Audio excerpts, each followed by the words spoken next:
Welcome back to this tutorial video of cholesterol synthesis. So this is basically part 2 of cholesterol synthesis. Now in the first video we looked at a few important things that you need to understand, because in this video we'll look at the actual pathways that are involved in the synthesis of cholesterol. So I'm just going to give you an overview of what we talked about on the part 1 video. Please, if you've not watched the part 1 video, kindly check my video playlist. You're going to see the first video that is talking about cholesterol synthesis, the part 1 video. So in the part 1 video, we mentioned that cholesterol synthesis is basically a process that involves the formation of cholesterol from excess acetyl-CoA.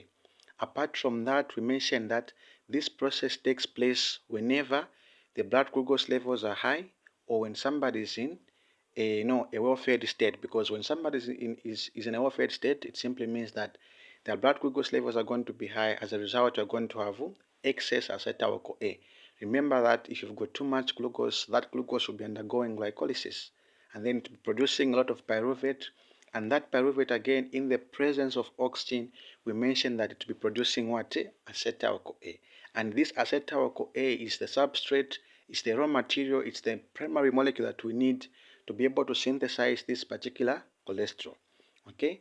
Apart from that, I think I did also highlighted in that particular video to say this cholesterol that is being synthesized from a 2-carbon molecule of acetyl-CoA is a 27-carbon molecule. So this cholesterol molecule is a 27-carbon molecule.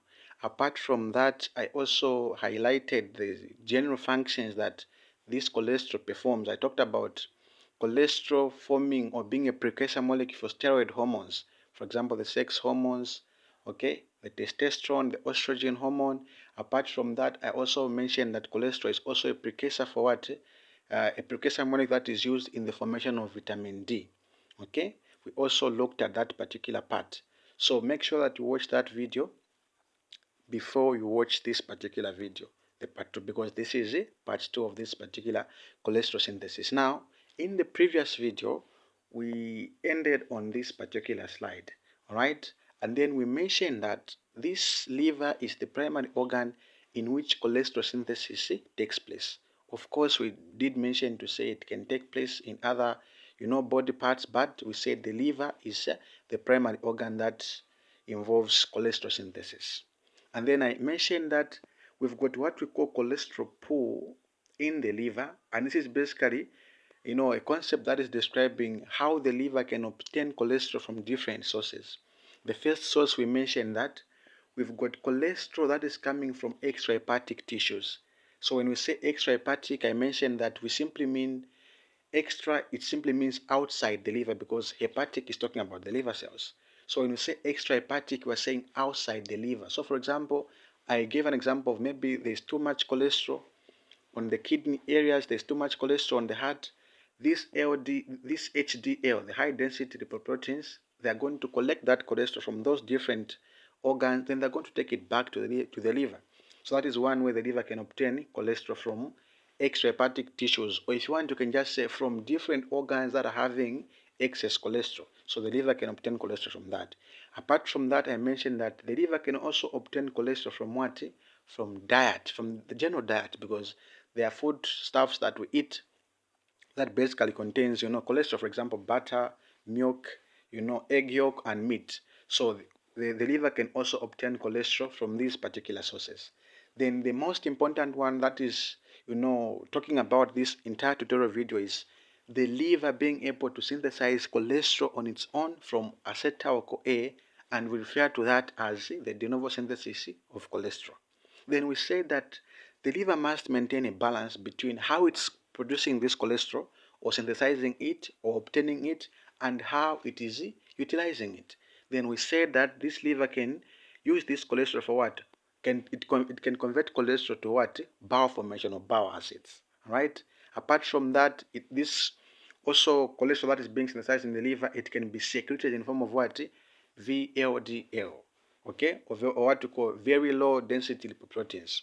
Okay? It can also distribute that to other different organs that may need cholesterol in form of VLDL. So that's what we covered previously. So we're going to continue and look at the actual steps now that are involved in this pathway of cholesterol synthesis. Now, I would like to emphasize that cholesterol synthesis is a complex process. It involves over 30 steps. Okay, if you wanted to follow each and every step. Now, these steps are summarized into a simpler way that makes everything simple and well understandable. So this particular pathway of cholesterol is summarized into these steps that you are seeing on this particular slide. Now, I mentioned that the first step or the first thing that you need to be able to synthesize cholesterol is acetyl-CoA. So acetyl-CoA is going to be the first material that we're going to need, the first molecule that we're going to need. Then from acetyl-CoA, we're going to form what we call HMG-CoA. Okay, HMG-CoA. All right. Then from HMG-CoA, we're going to form what we call mevalonate. From mevalonate, we're going to move to what we call isoprenoid units. Then from there, we're going to form what we call squalene. From squalene, we're going to form lanestro. From lanestro, we'll eventually form our much needed cholesterol. So those are the steps that we're going to go through as we look at the synthesis of this cholesterol. From acetyl-CoA to HMG-CoA, from HMG-CoA to mevalonate. From mevalonate to isoprenoid units or isoprene units. From there, we're going to form squalene. From squalene, lanestro. Lanestro, cholesterol. So this is how this process takes place. Now, there's this part that you are seeing on my right here, but before I talk about this part, let me just mention one or two things that have been highlighted on this particular end. Now, these steps that involve cholesterol synthesis, takes place in four to about five major particular components, like I've mentioned. So I did mention that you're going to need acetyl-CoA as your precursor molecule.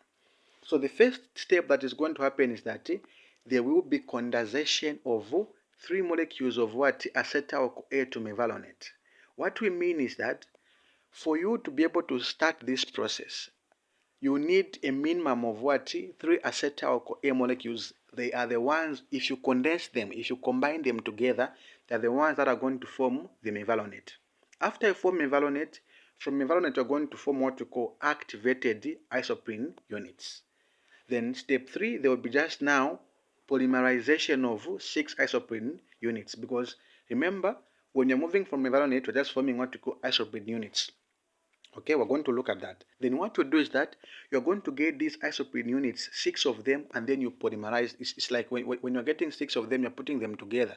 That is what we call polymerization, because one isoprene unit is just more like a monomer. Okay, then when you combine 6 isoprene units, you're just forming like a polymer of these particular isoprene units. So as you do that, when you polymerize isoprene units, you form what we call squalene. From squalene now, what you do is you're going to start cycling that particular squalene in what we call cyclization process. Remember, we're saying that in step 4 here, there's cyclization of what? Squalene to form lanestro. Remember that I showed you the particular structure of cholesterol. It has got those cyclic kind of rings, okay, the ABCD ring structures. So those takes place as you are cycling, this particular squalene to what? To lanestro. Then eventually you're going to move from what? Lanestro. On step 5 here, we're saying that there will be formation of cholesterol from what? From lanestro. So those are the steps that are going to take place. Now, take note there that from step 1 up to step 2, that process takes place in the cytoplasm. Yes, this process is taking place in the liver. Okay, it's taking place in the liver cell, the hepatocyte, but of course, the cells have got different components, different organelles. There's the cytoplasm, there's the mitochondria, there's the endoplasmic reticulum, the Golgi apparatus. But we are saying that this cholesterol synthesis is taking place in two different parts of this particular liver cell. The first part is the cytoplasm, and the other part is the endoplasmic reticulum, specifically the smooth endoplasmic reticulum. So, step 1 and step 2. Step 1 is just the condensation of 3 molecules of acetyl-CoA to mevalonate. That is going to take place in the cytoplasm. Then step 2, as you convert mevalonate to isoprene units, that is still taking place in the cytoplasm. After that, that isoprene unit now is going to leave the cytoplasm, and then it's going to go into what we call the smooth endoplasmic reticulum. So from step 3 up to step 5 there, until you form cholesterol, okay, this will be taking place in the smooth endoplasmic reticulum. So that is what this part is trying to talk about. So everything now summarized is what you are seeing there. So we said that the first step is going to involve condensation of 3 molecules of what? Acetyl-CoA. You get these acetyl-CoA molecules, okay, 3 of them, you put them together, you're going to form the HMG-CoA, okay? After you form HMG-CoA, you're going to form what we call mevalonate. Alright, now there's this abbreviation that you are seeing here that can just make your life easier in case maybe you are confused or you are stuck in an exam. So there's what we call Miss LC.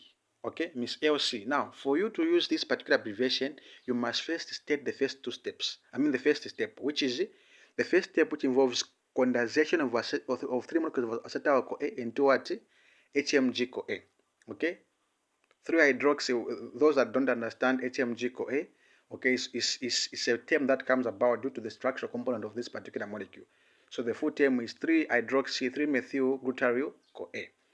So after you convert acetyl-CoA, 3 molecules of acetyl-CoA to HMG-CoA, you are going to go to mevalonate. Now, from mevalonate up to cholesterol, you can use this abbreviation, which is Miss LC. M for mevalonate, I for isoprene units, S for squalene, L for lanastro, C for cholesterol. So it's Miss LC. That's how you can use that abbreviation. Alright. Now, let's now start looking at the actual steps. How are we going to condense? Because we'll be ticking here. How are we going to move from there to there to there to there until we form cholesterol? So let's see how the 3 molecules of acetyl-CoA can be condensed. So this is more like the first step now that is taking place biochemically.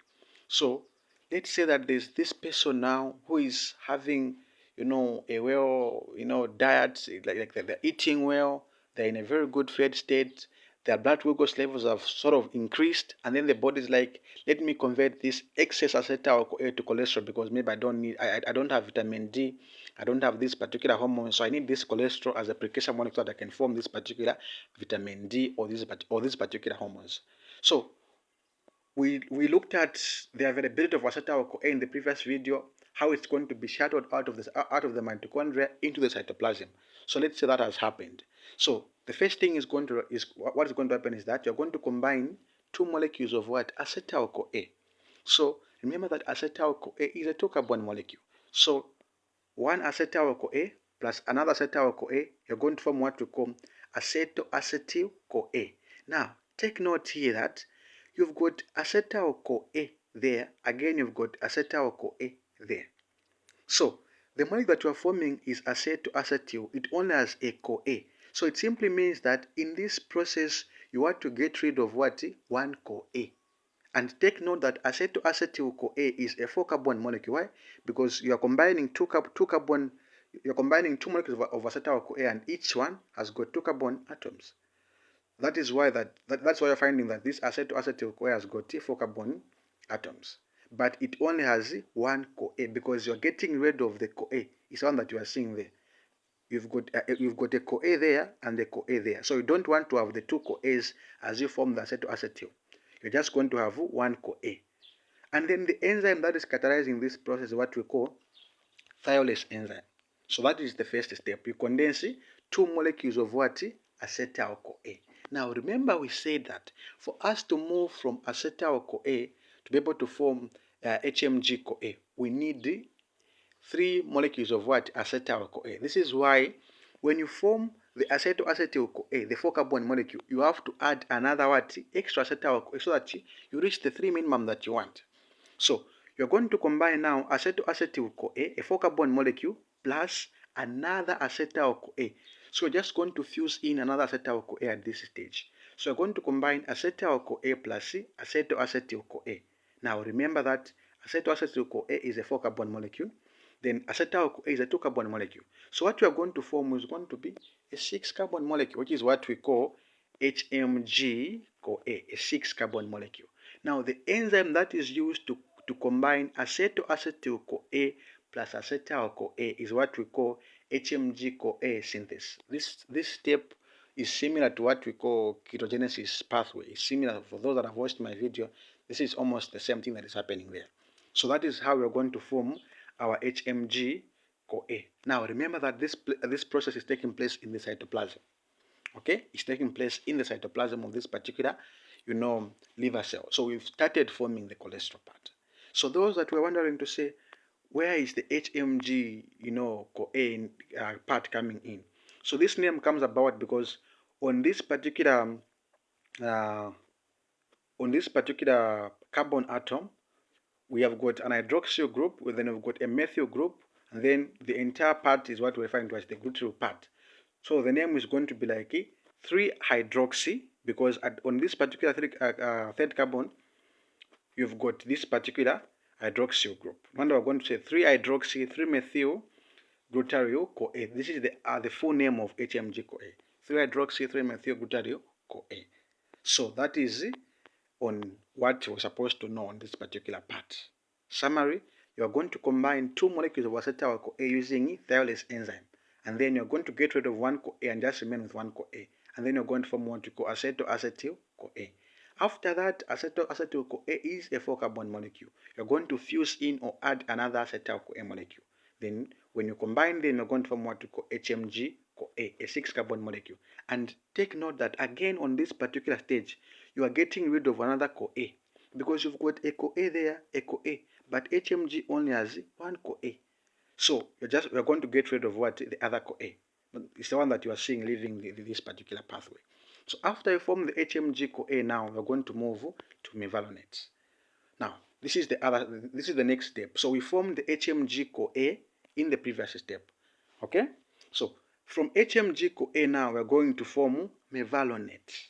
We're going to form mevalonate. Now this step is very important. The conversion of HMG CoA, a 6-carbon molecule, as you are forming mevalonate, which is still a 6-carbon molecule, this is the most important step of cholesterol synthesis. Why? Because it is at this particular stage where we've got the rate limiting enzyme of what? Cholesterol synthesis. This is why we've got the rate limiting enzyme of what? Cholesterol synthesis. And the rate limiting enzyme of cholesterol synthesis is what we call HMG-CoA reductase enzyme. HMG-CoA reductase enzyme. So those that are wondering to say, why are they saying reductase? Now remember that in the first video that we talked about, we said that among the requirements, you need acetyl CoA. You also need what we call NADPH. Okay, NADPH is the reducing agent. It's breaking the double bonds, okay, that are within this particular HMG CoA molecule. As you are forming mevalonate, you want to get rid of the double bonds. No wonder you are going to need this particular NADPH as your reducing agent, just to break the double bonds. So from HMG CoA, you're just going to form mevalonate, which is still a 6-carbon molecule. All you've done in this particular step, you are just breaking the double bonds. Now, take note here that this step has got what we call starting drugs. Remember in the first video I told you to say there are molecules or there are drugs or other, hormones that inhibit cholesterol synthesis. And we mentioned that things like glucagon, epinephrine, norepinephrine, the cortisol hormone, okay, they're going to inhibit this particular process. And among those, components, I also mentioned that we've got what we call statin drugs. So statin drugs, they're the ones that are given to patients who have got what we call hypercholesteremia. Those patients with too much cholesterol in the blood.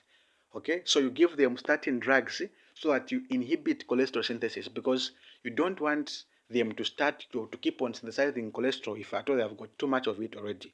So what you do is that you are going to give them these statin drugs. Now, you can be asked a question to say, what do these statin drugs do? So these statin drugs, they just inhibit this enzyme which we call HMG reductase enzyme, because it is the rate limiting enzyme of this process. So if HMG CoA can't be converted to mevalonate, then there will be no way you can proceed in synthesizing this cholesterol. So this is how these drugs are designed. They're going to inhibit HMG CoA. And then you can also see here that the presence of cholesterol also inhibits HMG CoA reductase enzyme. Because imagine if you've got too much cholesterol, why would you keep on forming it? So it's like cholesterol itself also inhibits this particular process of what? Cholesterol synthesis. Now, just some examples of these statin drugs we've got, levastatin, fluvastatin drugs.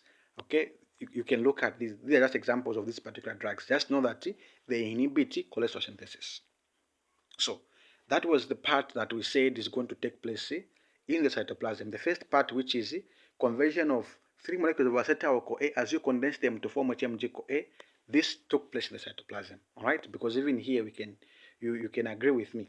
We said condensation of 3 molecules of acetyl-CoA is going to form mevalonate. This is taking place where? In the cytoplasm. Again, as we move from mevalonate to isoprene units, this is still taking place in the cytoplasm. When you move from isoprene units up to the last step, that will take place in the smooth endoplasmic reticulum. So let's continue there. So we've moved from summary. We've moved from 3 molecules of acetyl-CoA, we formed HMG-CoA, a 6-carbon molecule. Then from HMG-CoA we formed mevalonate, still a 6-carbon molecule. Then from mevalonate now we are going to form isoprene units. Now take note here that as you move from mevalonate, as you form isoprene units, take note that this isoprene unit is having 5 carbon atoms. 5 carbon atoms. What does it mean? If mevalonate is a 6-carbon molecule, then isoprene units have got 5 carbon atoms. It simply means that this mevalonate, okay, had to lose 1 carbon atom in form of what? Carbon dioxide. What does it mean? There is a decarboxylation process taking place here. So as you convert mevalonate to isoprene units, you are decarboxylating this particular mevalonate because your mevalonate has got 6 carbon atoms. However, isoprene unit that you are forming has got what? 5 carbon atoms. Okay? And then the common type of isoprene units, in case you ask this question in an exam, is what we call isopentenyl diphosphate. This is the common type of isoprene unit that exists, in case you are asked on that particular part. So we've moved from mevalonate to isoprene units.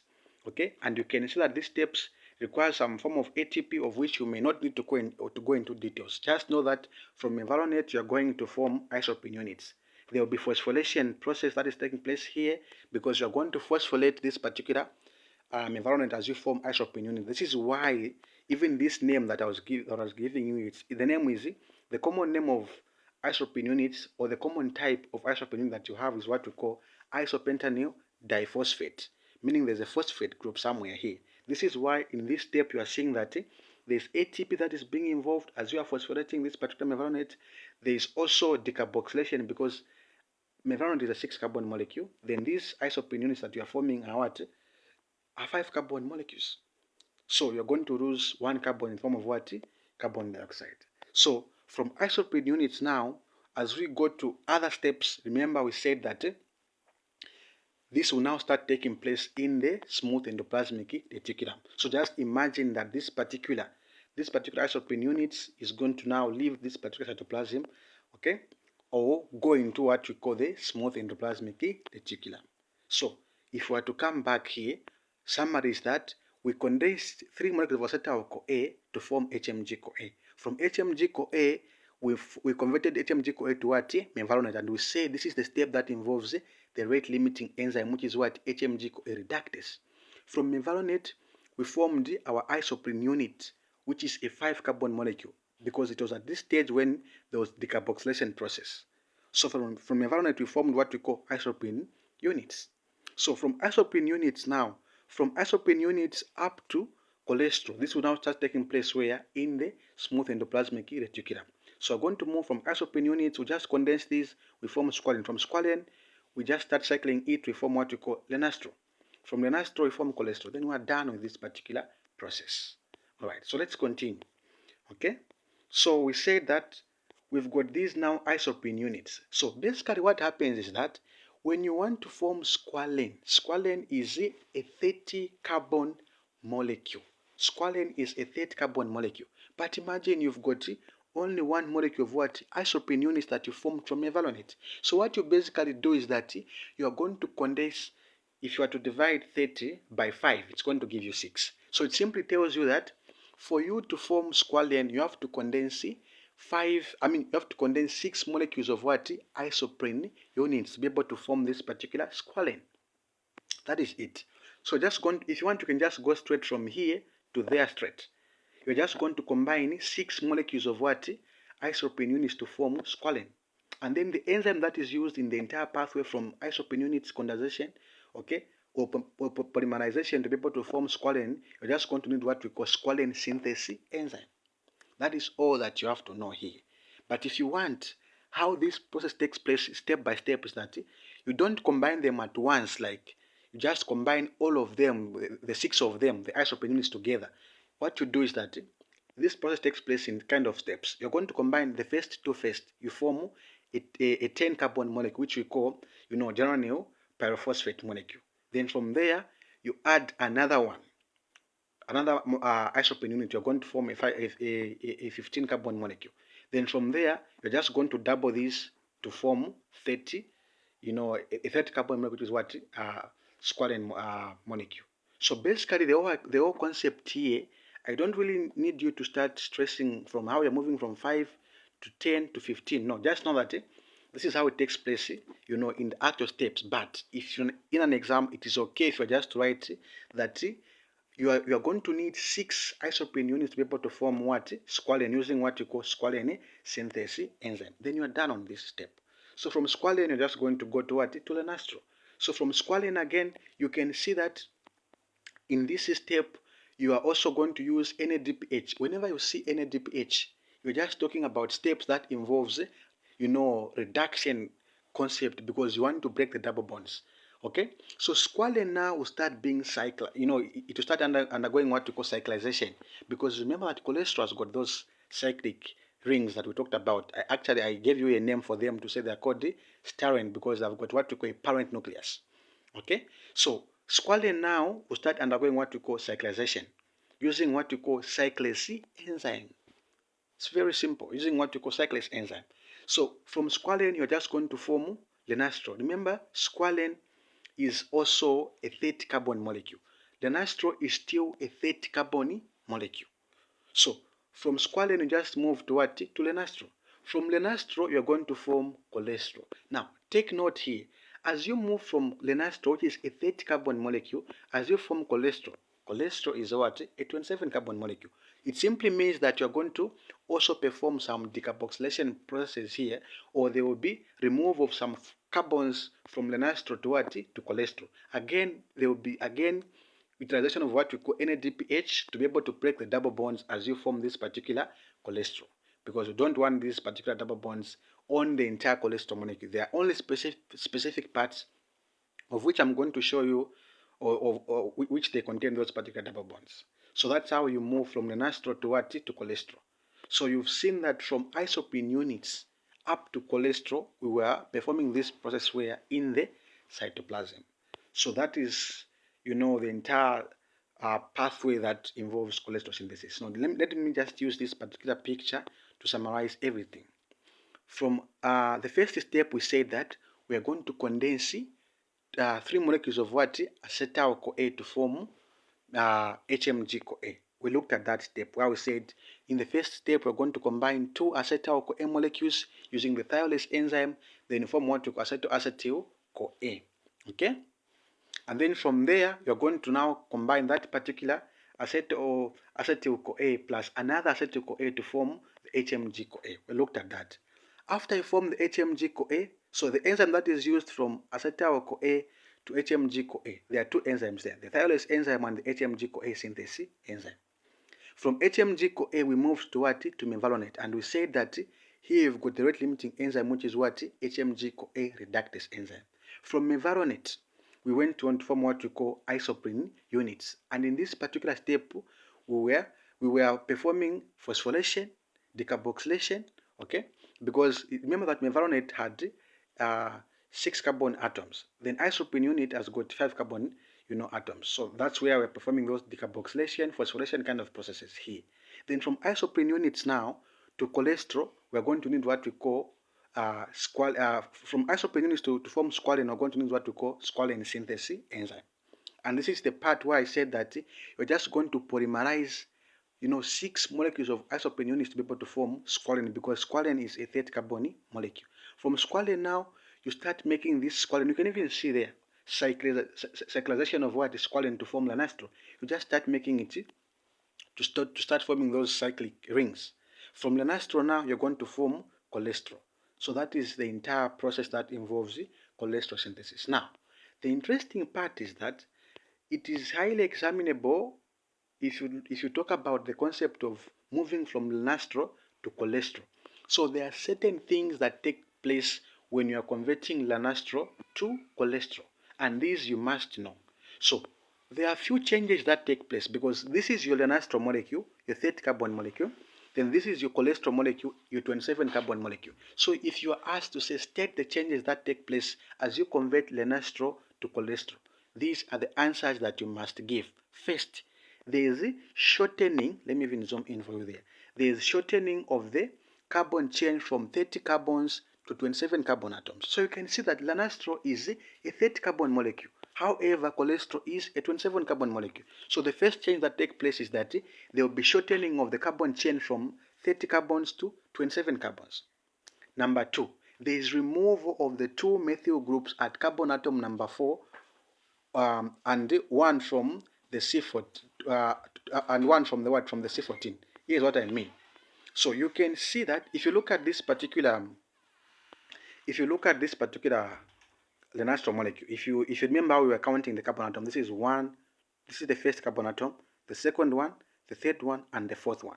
So on the fourth one, you can see that there are methyl groups there. These arrows that you are seeing there, it's just organic chemistry representation. Okay, so there are methyl groups that you are seeing there. But you see that on this cholesterol molecule, they are not there down there. So there is removal of these particular methyl groups. You're going to do what? You're going to remove them. Now, the other part is, apart from the removal of the methyl group at the fourth carbon atom number 4, okay, you are also going to, there will be also what we call migration of the double bond from the CH to the C5. So if you look at this particular, the nitro molecule, okay, this double bond between the 8th carbon and the 9th carbon there, this double bond is there. But in cholesterol, this double bond is moved from the 8th carbon and between the 8th carbon and the 9th carbon to the what? To the 4th and 5th carbon, which is basically here. That's why you are seeing that on the cholesterol part, the double bond is being moved from there. It's being taken there, from the C8 to the C5, because the C8 carbon is there. Then the C5 carbon is there, because that is your 4th carbon there. Then this is your 5th carbon. So there is also shift of double bonds. Again, there is also reduction of the double bond from the C24 to C20, from C24 carbon and the C25. You can see there is a double bond there between the C24 the C25 carbon. So this double bond is removed because it's not there. You can see it's not there on the cholesterol part. So these are the things that you must know because they can ask you. Summary. The actual steps that takes place as you convert lenastro to cholesterol are: 1, shortening of the carbon chain from the 30 carbon to the 27 carbon, which is cholesterol. Number 2, removal of the methyl groups. These 2 methyl groups from the 4th carbon, they're going to be removed. Apart from that, there's shift of this double bond from this end onto this particular end, from the 8th carbon to the 5th carbon. Then there's also reduction of the double bond because this double bond, you can see it's being removed there. Okay, it's being removed there. So this double bond, you also don't have it in the cholesterol molecule. That is all that you have to know on cholesterol synthesis. Okay. So this is just showing the individual steps that are just showing because as you convert environments to isoprene units, I told you that you're going to need about 3 ATP molecules. Now remember that for you to be able to form those 6 isoprene units, you're going to need, meaning 18 ATP molecules, because 6 times 3 is going to give you 18. So it simply means just on this step, as you convert mevalonate to isoprene units, you need about 18 ATP molecules. But I told you that the entire process involves about 36 ATP molecules. All right, that take note. All right, so summary of everything. You saw that the first step was in stage 1, acetyl-CoA forms HMG-CoA and mevalonate. So from acetyl-CoA, you're going to form HMG-CoA. From HMG-CoA, you're going to form mevalonate. Simple. Step 2. From mevalonate, you're going to form what you call activated isoprene units, which are just 5 carbon atoms. Okay? And then stage 3, you're just going to polymerize isoprene units to form squalene, a 30 carbon molecule. From squalene, you just start cycling it. Squalene is going to be converted to what we call lenastro. From lenastro, you're going to form cholesterol. That is the summary of this particular process. regulations. On the regulation part, okay, there are different ways in which this regulation can take place, okay. For example, we are saying that modes of regulation have got the hormonal influence. Insulin, we said it promotes this process. Insulin promotes this process by, of course, what we call dephosphorylation of HMG-CoA reductase enzyme. Then glucagon does the opposite by phosphorylating it and making it inactive. All right. So the other part is what we call the covalent modification. So the covalent modification kind of regulation is as a result of the hormonal influence. So phosphorylation and dephosphorylation, I say that in my videos, if you've been following me for some time now, I've always said that the way how insulin, activates a process or activates an enzyme is by dephosphorylating it. So insulin is the one which is performing what? Dephosphorylation of what? On that particular rate limiting enzyme, which is the HMG co-reductase enzyme. So insulin is going to dephospholate it and making it active. However, glucagon is going to phosphorylate that HMG co-reductase enzyme and making it inactive, because glucagon, of course, will not promote this process. Okay. Then there's also the feedback inhibition mechanism, which is sufficient cholesterol. Remember, if you've got too much cholesterol, there will be no way you would want to keep on forming cholesterol. So this is why cholesterol can inhibit this process as well. Then there is what we call the statin drugs. Okay, these they decrease the activity of what? HMG co-reductase enzyme. We talked about that. Okay, so those that were wondering to say what was it talking about on the regulation, it is just this part. So this part which is containing the rate limiting enzyme, which is just HMG co-reductase enzyme. So the statin drugs, we said, they're going to inhibit this process. Cholesterol is going to inhibit this enzyme, because if you've got cholesterol, then there's just no need of forming cholesterol. So too much cholesterol is going to inhibit HMG co-reductase enzyme. And then we said insulin is going to promote HMG co-reductase enzyme by dephosphorylating it, by removing phosphate groups on it and making it active. On the other end, we said glucagon is going to inhibit HMG co-reductase enzyme by phosphorylating it. If it has phosphate group on it, it becomes inactive. So that's what we're talking about there. All right. So basically, on the summary part, we are saying that if you want to understand, how we can say a person who is healthy is, if you want to understand the concept of a person being healthy in terms of cholesterol, you must understand that a person is healthy when there is what? A perfect balance between the following. So this is what must happen for you to be able to say you are healthy in terms of cholesterol metabolism. So there should be a balance between cholesterol biosynthesis. Cholesterol biosynthesis just basically means cholesterol synthesis. All right? Then there should also be a balance between cholesterol utilization. There's just no way you are forming cholesterol and you're not using it. So as the body is forming cholesterol, it must utilize it. And apart from that, it must also excrete it. So this cholesterol must also be excreted. This minimizes chances of cholesterol deposition in the blood and tissues. Okay, I showed you that particular picture in my first video to say if somebody is having too much cholesterol in the blood, then this is going to bring, it's going to bring, complications such as what, hypertension, those kind of parts. Exactly what I'm talking about here. You don't want a situation where you're going to have this particular cholesterol plaque in the blood vessel. So that is why there should be a balance between cholesterol synthesis, cholesterol utilization, as well as what? Cholesterol excretion. Okay. Just one more concept before we conclude. So I need you to know of this particular condition which we call hypercholesteremia. Okay, it just simply means that high cholesterol levels in the blood. Here, what you are seeing there. Okay, high cholesterol levels in the blood. So how can this come about? Causes, we've got the primary causes and the secondary causes. The primary causes are what? Are genetic, gender, and age. So these are the primary causes. For example, on the genetics part, you find that maybe someone can have genes that are expressing production of the HMG co-reductase enzyme too much. And remember that whenever you've got HMG co-reductase enzyme in excess, then this is going to bring about what? It's going to activate cholesterol synthesis too much, because this enzyme is always available. Okay, so this particular concept as well can also be go on to the gender and age part. Okay, and then the other part is the secondary, causes. For example, lifestyle, high cholesterol levels can also bring about hypercholesteremia. So someone who's having their lifestyle, okay, how do they eat? Do they eat food that is just full of cholesterol every day? Okay, that can also affect them to be able to have this particular condition of high cholesterol levels. So some conditions that are related to this are, for example, what you call atherosclerosis. Okay, where we've got too much cholesterol deposition in the blood. Okay, sometimes someone can have what we call a thrombus, or they can be what we call thrombus formation in the blood vessel because of too much cholesterol. All right.